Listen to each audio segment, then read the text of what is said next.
Today I will explain about black holes. It was in the year 1916, when Albert Einstein told that there are things in the universe that are extremely dense, with such strong gravitational attraction that even light cannot escape their grasp if it comes near enough. Was it really true? After the Einstein's theory, many people started to think about this. In this time a new term was also coined by Albert Einstein known as relativity.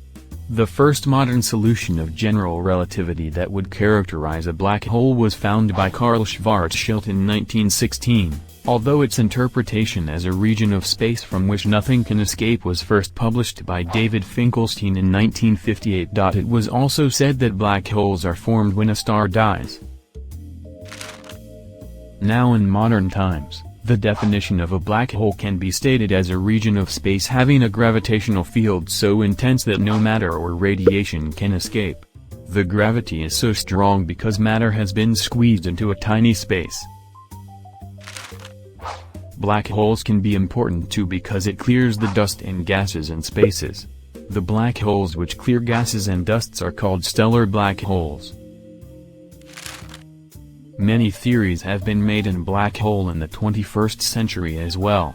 Stephen Hawking is one of them who has made an important theory on black hole.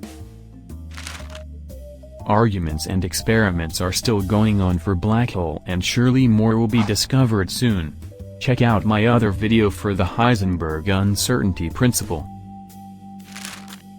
Hope you enjoyed.